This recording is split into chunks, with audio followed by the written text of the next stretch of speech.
Second Earth. Mark Diamond paced nervously as Courtney Chetwynd sat on her backpack in the empty lot at 2 Linden Place, reading the parchment pages. He wanted her to read faster. He wanted her to look up and tell him that everything was okay. He wanted her to find a clue somewhere in the pages that proved none of this could be real. But most of all, he wanted to turn around and see that Bobby's house was back where it should be. Courtney took her time reading the pages, and when she finally finished, she looked up at Mark with a curious expression. "Where did you get this?" she asked with no emotion. Mark dug into his pocket and pulled out the strange ring with the gray stone. After what happened in the boys' bathroom, there was no chance he was going to put the cursed piece of jewelry back on his finger. "It came from this thing," he said while holding the ring out gingerly. "It was like alive. There were flashing lights, and it got big and opened up this hole, and there was a sound, and suddenly the pages were just there." Courtney looked at the ring, looked back at the parchment papers. Mark could tell the wheels were turning in her head as she tried to make sense of everything he had just thrown at her. Finally, she stood up and tossed the parchment pages over her shoulder like yesterday's news. "Give me a break," she said with a sneer. "Hey!" squealed Mark, as he frantically ran after the pages. There was a slight wind that scattered them across the empty lot, so he had to scramble before they blew away. "What do you guys think I am?" Courtney barked. "Some kind of idiot?" "No, it's not like—" Mark's stutter was back. "You tell Bobby Pendragon that I'm not dumb enough to go for such a stupid joke. But what happens next? Am I supposed to get all worried and tell everybody that Bobby missed the game last night because he got flumed into another dimension and had a battle of cannibal beasts, and unless he rescues his uncle from some dark knights on horseback, we might miss the next game too?" "Well, yeah." "Oh, yeah, that's perfect," shouted Courtney. "Then Bobby jumps out and yells, 'Surprise!' and I have to move to another state because no one will ever let me forget that I was dumb enough to fall for the most ridiculous practical joke in the history of practical jokes. I don't think so." With that, she snatched up her pack and started to walk away. "Courtney, stop!" shouted Mark. Courtney wheeled back to Mark, throwing him a look of typical disdain. When you get a look like that from Courtney Chetwynd, it's really hard not to quickly dig a hole and bury yourself in it. It took every bit of strength for Mark to go on. When he spoke, it was sincere and without a trace of stutter. "It's hard for me to believe it, too," he began. "But this isn't a joke. I don't know if everything in those pages is true, but I've seen some things that I can't explain. I swear I have. And it's enough to make me believe something totally bizarre happened to Bobby." Courtney didn't move. Was she starting to believe him? Or was she just waiting for him to finish so she could tell him again what an idiot she thought he was? Mark took the chance and continued. "I know it's a lot to swallow, but if this is all just some big old practical joke, then where's Bobby's house?" Courtney looked past Mark to the empty lot. Mark wondered what she was thinking. Was she remembering how she had come to this spot last night, gone inside a house that was no longer here, and kissed Bobby Pendragon? "I'm scared, Courtney," added Mark. "I want to know what happened, but I don't think I can figure it out by myself." Courtney stared at Mark for a moment more, as if trying to read his mind. She then walked past him to stand in the center of the empty lot. She did a slow 360 around to take everything in, but there was nothing to take in. There wasn't a shred of evidence to show that a family of 4 with a dog had lived there not 12 hours before. Courtney was the kind of person who was always on top of things. It didn't matter if it was a game of volleyball or an argument with her parents. Courtney always knew how to handle difficult situations and turn them to her advantage. But this was different. She couldn't control the situation because she didn't know the rules. Yet. "All right," she said thoughtfully. "We can't go crazy trying to figure everything out at once. It's just too much." She was half talking to Mark and half thinking out loud. "I don't know anything about quigs or travelers or plumes." "Flumes," he corrected her. "Whatever," she snapped back. "That's all fantasy to me. But this house being gone is about as real as it gets. If we can find out what happened to the house, maybe that'll point us toward Bobby." Mark smiled for the first time in forever. He had an ally, and it was somebody he knew could make things happen. "Where do we start?" he asked.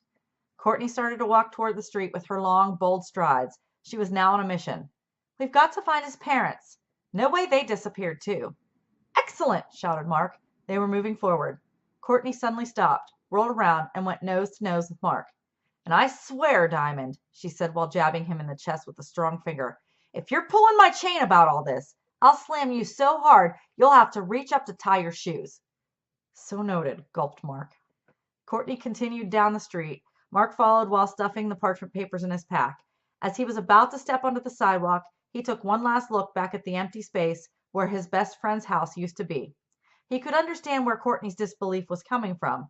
The story contained in the parchment papers was tough to believe, even though some of it had proven to be true. At least the part about Courtney, that is. That was the easy part. The rest was just plain incredible. And there was a mystery, too. Nowhere in the pages did Bobby say anything about his house disappearing. If everything had played out the way the pages said, when he and Uncle Press took off on the motorcycle, the house was still here. Something happened to it after they were gone, which meant Bobby didn't know that his house was history. Oddly enough, this gave Mark some hope. Courtney was right. If they could figure out what happened to his house, then maybe they could make some sense out of whatever happened to Bobby. There was another thought that nagged at the back of Mark's mind, and it was one he didn't feel comfortable sharing with Courtney, at least not yet. It had to do with the ring and the fact that Bobby sent the pages to him. The question that Mark kept asking himself was, why? If all that Bobby wrote about were true and he was on a most incredible adventure, then why would he take the time to write down everything that happened and send it to him? Sure, they were best friends, and Bobby wrote that he hoped the pages would someday prove that he wasn't making everything up, but that didn't seem to be enough to justify doing it. Mark felt that somehow there was an important reason that he should know about what was happening to Bobby. For now, he was happy just to be on the road to making sense of what had happened to his best friend. The logical place to start would be to find Bobby's parents and ask them what happened to the house. So with that positive thought in mind, Mark turned his back on the empty lot and ran to catch up with Courtney. They were both sure that their questions would soon be answered. They would find Bobby, and life would return to normal in time for school the next day. They couldn't have been more wrong. Their investigation first took them to Mark's house. They figured it would be easier to track down Bobby's parents over the phone than by racing around town on their bikes or by taking the bus. Mark lived on a cul-de-sac about half a mile from Bobby's house.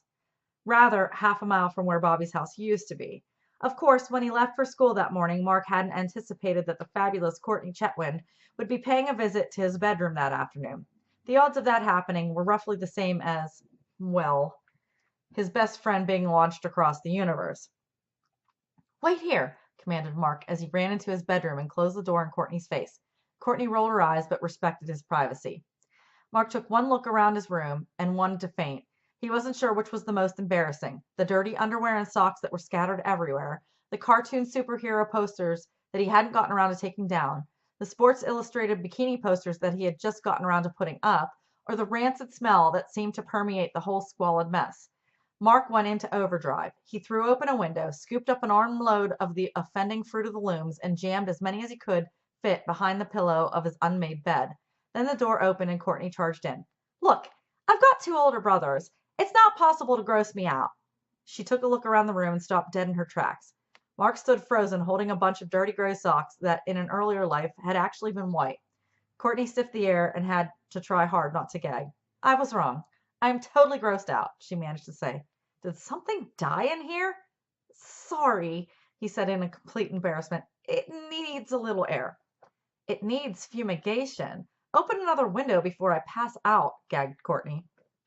Mark tossed his bunch of socks out one window and quickly threw open another. Courtney surveyed the room, stopping in front of two posters on the wall. One was a colorful anime superhero cartoon. The other was a gorgeous girl lying on a tropical beach in a leopard print thong. Courtney said, "Looks like you've got a kind of conflicted puberty versus play school thing going on here." Mark stood in front of the posters, blocking them. "Can we focus on the important problem, please?" he said curtly. Courtney got the message. Now wasn't the time to be giving Mark grief. She sat down at his desk as he quickly cleared off the F-117 model plane he had been building in order to give her room to work. "Phone book," she said, all business. Mark went to his closet in search of one. Courtney found a scratch pad of paper and opened a desk drawer to look for a pen. Big mistake. "Well, I solved one mystery," she announced. "What?" asked Mark hopefully. Courtney reached into his drawer and pulled out a revolting-looking block of yellow ooze. "I know why your room smells like a shoe," she said, holding out a rotten piece of moldy cheese as if it were diseased. It probably was. Mark instantly grabbed it. "Hey, I've been looking for that," he exclaimed. Courtney rolled her eyes and grabbed the phone book Mark had found. The plan was to call Bobby's parents at work. Mr. Pendragon was a writer for the local newspaper, and Mrs. Pendragon was the assistant librarian in town. Courtney found both numbers and called both places. Unfortunately, she got the same disturbing information each time. Neither of Bobby's parents had shown up for work that day, and neither had called in to say why. That was bad. She then called Glenville School, where Bobby's sister Shannon was in the 3rd grade. Again, she got the same answer. Shannon hadn't come to school that day. After hearing this last bit of information, Courtney slowly put the phone book back down in the cradle and looked to Mark. "They're all missing," she said soberly. Mark quickly grabbed the phone and dialed a number. "Who are you calling?" asked Courtney. "I'm dialing Bobby's number." He did, and what he got was a recorded message from the operator that said, "The number you have reached is not in service." Mark slammed the phone down. "That's impossible!" he shouted. "I just called him yesterday. A whole family can't just vanish." On a hunch, Courtney took the phone book and flipped through it. She got to the P section and searched for Pendragon. She checked, double-checked, triple-checked, and then announced, "It's not here. Their name isn't here." Mark grabbed at the book and looked for himself. Courtney was right. There was no listing for Pendragon. "Is their number unlisted?" asked Courtney.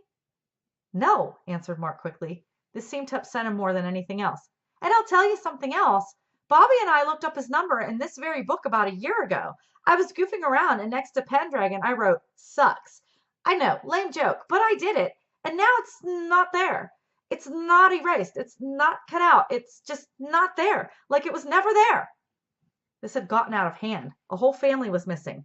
There was only one thing to do. They had to report it to the police. This wasn't the kind of thing they wanted to do over the phone, so the two of them headed right for the Stony Brook police station. Stony Brook was a little town in Connecticut that wasn't exactly a center for criminal activity. There was an occasional robbery or fight, but most of the time the Stony Brook Police Department kept itself busy by making sure people obeyed the traffic laws and cleaned up after their dogs. When Courtney and Mark walked into the police station, they weren't exactly sure what they were going to say.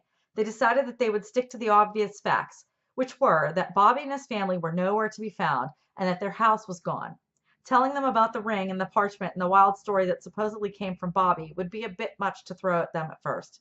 They spoke to a policeman by the name of Sergeant D'Angelo, sitting behind the large front desk. Courtney did the talking. Mark was too nervous. She explained how Bobby hadn't shown up for the game last night and didn't come to school today. She told him how they had gone to the Pendragon's house to find it wasn't there anymore, and none of the other family members were where they should have been. Sergeant D'Angelo listened to everything they had to say and took notes on a form. Courtney had the strange feeling that the policeman didn't believe a word they were saying, but he had to go through the motions because it was his job. After he finished the form, he walked away from the front desk and went to his computer. He clicked away on the keyboard, read the screen, and occasionally glanced back to Mark and Courtney. Was he scowling? Finally, he stood up and came back to the desk to face them. "Look, kids," he said with a frown, "I don't know what you're trying to pull here, but you're wasting my time and taxpayers' money." Mark and Courtney were stunned. "What are you talking about?" asked Courtney. "Didn't you listen? A family is missing. Isn't that the kind of thing the Stony Brook police should be worried about?" This didn't impress Sergeant D'Angelo. "Pendragon, right?" he said. "2 Linden Place?" "That's right," answered Mark. "I just went through the town registry," said the sergeant with force. "There is no family by that name living in Stony Brook. There is no house on 2 Linden Place. There has never been a house on 2 Linden Place. So the only possible explanation is that you're either pulling some kind of joke or you're talking about a family of ghosts. And no, the Stony Brook police are not interested in tracking down a family of ghosts." With that, he tore up the form he was filling out and tossed it in the wastebasket. Courtney was livid. She was all set to leap over that desk, grab the smug cop, and force him to go to their school where everybody knew Bobby. She might have done it too, except for one thing. The ring in Mark's pocket started to twitch. Mark's heart instantly leaped into his throat. Courtney leaned closer to the desk, looked up at the cop, and said angrily, "I don't care what your computer says. I know the Pendragons. Bobby is my—" Mark grabbed Courtney by the hand and pulled her back with such force it actually made her stop talking. "We gotta go," was all Mark could say. In his pocket, the ring started to shake harder. "No way! I'm not going until—" "Courtney, let's go!" He shot her a look that was so intense she got the message. She didn't know what was going on, but she knew Mark was serious. Mark backed toward the door, pulling Courtney with him, but Courtney wanted the last word with D'Angelo. "I'm coming back," she shouted, "and you better hope those people are okay, or it's going to be on your head." Mark pulled her out the door, leaving Sergeant D'Angelo alone. The policeman sniffed, shook his head, and went back to reading the newspaper. Outside of the station, Mark pulled Courtney into an alley to get away from the main street. Though Courtney was bigger and stronger than Mark, he would not be denied. "What is your problem?" she shouted. Mark dug into his pocket and pulled out the ring. "This," he said while holding it out in front of him. The gray stone had already turned crystalline, and rays of light once again shot from its center. Courtney watched in wonder as Mark placed the ring on the pavement and took a few steps back. The ring twitched, flipped over, and started to grow. "Oh my God!" Courtney breathed, dumbfounded. Within the growing circle was a black portal where the road should have been. From this portal came the musical notes that Mark had heard in the boys' room at school.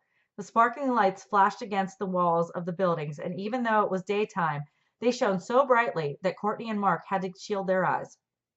The musical notes grew louder. The stone gave off one last blinding flash, and that was it.